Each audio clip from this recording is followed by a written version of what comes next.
Imagine waking up, not to chaos, not to pressure, but to the quiet knowing that you showed up yesterday, that you honored a promise to yourself, that you're a little further than you were the day before.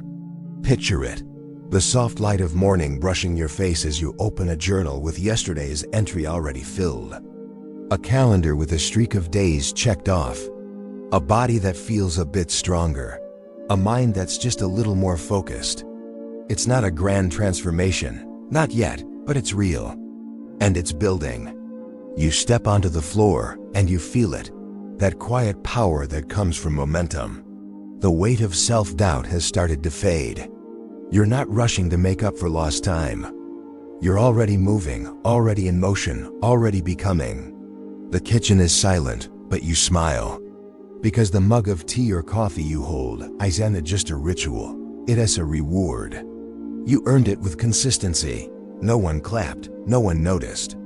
But you did it anyway, again and again.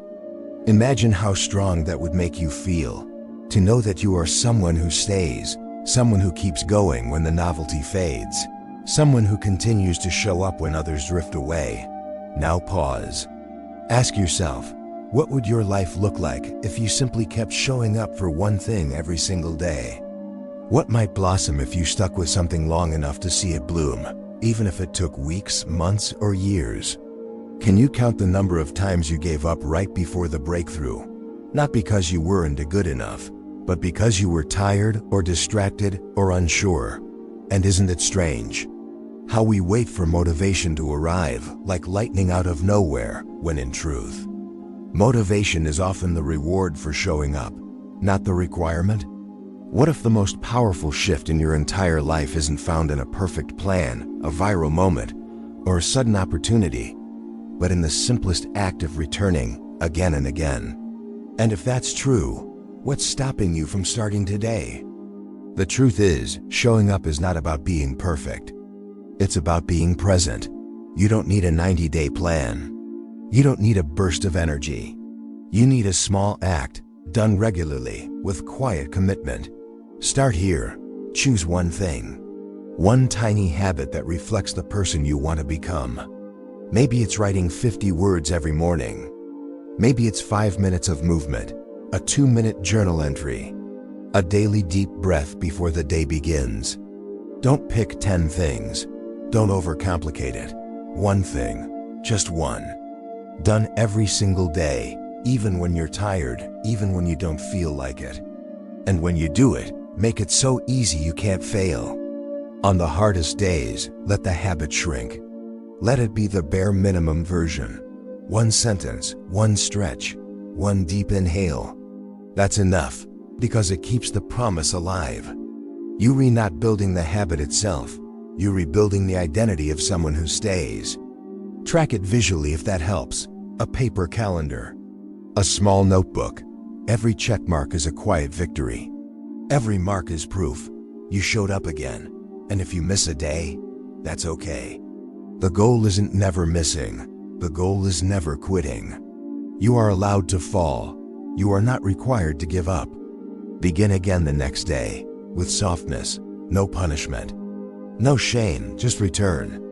It also helps to create an environment that welcomes your return.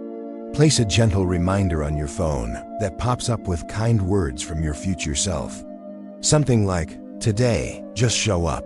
Even a little is enough. Remove friction. Keep your journal visible.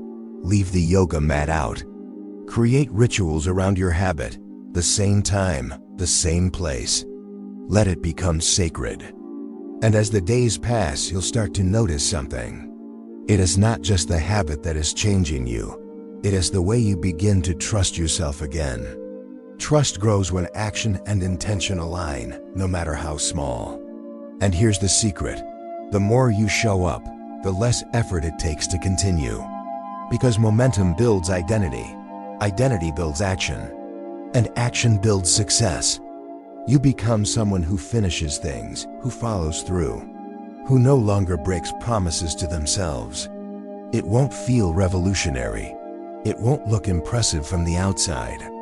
But you'll know, inside, that something is shifting. And that shift? That's where your future begins. You are not late. You are not behind. You are not broken. You are simply in the middle of a quiet rebuilding. A season where the world may not notice your effort, but your future will. There is something deeply powerful about staying, not loudly, not perfectly, but steadily. Progress is not always visible. Some of the greatest change happens in silence, in small rooms, in ordinary mornings, in tired hearts that show up anyway. Let this be your season of gentle return to yourself, to the vision you once held close, to the strength that never left, only waited for your hand. Don't wait for motivation. Let the act of returning be the motivation. You don't need to do everything today. You don't need to get it all right. You just need to begin, and then begin again. Let every day be a soft start, not a test. Let every habit be an offering, not a demand. It's okay to move slowly. It's okay to rest. What matters is that you haven't given up. And if you've been drifting, doubting, delaying, come back now, quietly, kindly. Because the life you want is not waiting on perfection. It's waiting on you to simply show up, again, and again, and again.